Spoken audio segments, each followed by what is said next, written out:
विमान हादसे के बाद से हवाई यात्रा में सुरक्षा को लेकर चिंता बढ़ी हुई है। इस बीच बुरी खबर यह है कि डीजीसीए खुद स्टाफ की भारी कमी से जूझ रहा है। करीब आधे पद खाली हैं, भर्तियों की प्रक्रिया चल रही है, लेकिन इसमें भी वक्त लगेगा। एविएशन रेगुलेटर डीजीसीए के सामने चुनौती सिर्फ देश के एविएशन की निगरानी की ही नहीं है, बल्कि इन दिनों अपने स्टाफ की कमी से भी जूझ रहा है डीजीसीए। सवाल ये है कि देश के एविएशन की निगरानी के लिए अगर स्टाफ ही नहीं होगा तो आखिर ये निगरानी करेगा कौन? जुलाई 2025 तक के आंकड़े बताते हैं कि डीजीसीए में 1644 स्वीकृत पदों में से सिर्फ 821 पद भरे हुए हैं। कुल 823 यानी करीब 50% पोस्ट पर अब भी भर्ती नहीं हुई है। सबसे गंभीर बात यह है कि ग्रुप ए टेक्निकल ऑफिसर्स के 1063 पदों में से 540 खाली हैं। इन्हीं अफसरों पर विमानों की जांच, सुरक्षा, ऑडिट और एयरलाइन सर्टिफिकेशन जैसी अहम जिम्मेदारियां होती हैं।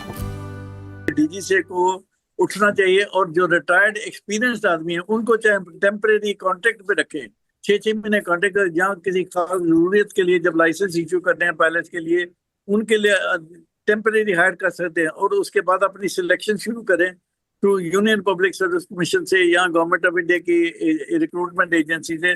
और स्टाफ की पूर्ति जितनी जल्दी हो उतनी अच्छी है, नहीं तो हमारे जो यंग अच्छे बच्चे जो आज ट्रेनिंग करके आ रहे हैं उनको कई महीने लग जाते हैं, उनको लाइसेंस ही नहीं मिलता इनके पास, बिकॉज शॉर्टेज है स्टाफ की बहुत।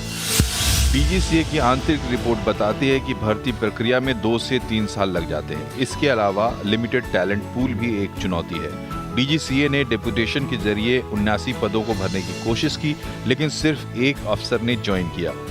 वजह, डीजीसीए उतनी तनख्वाह और भत्ते नहीं दे सकता जितना एएआई या पवन हंस जैसे पीएसयू देते हैं। फिलहाल 190 टेक्निकल पदों की भर्ती प्रक्रिया अंतिम चरण में है और 116 पदों को प्रमोशन और डेपुटेशन से भरने की कोशिश की जा रही है।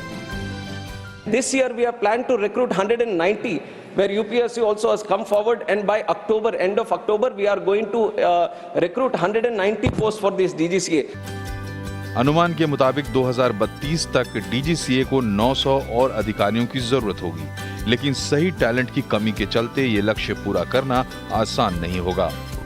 देश का एविएशन तेजी से बढ़ रहा है और इसकी निगरानी के लिए काफी स्टाफ की जरूरत है। हालांकि पिछले कुछ समय में डीजीसीए ने अपनी रिक्रूटमेंट ड्राइव को तेज जरूर किया है, लेकिन अभी की जरूरत के हिसाब से ये काफी नहीं है।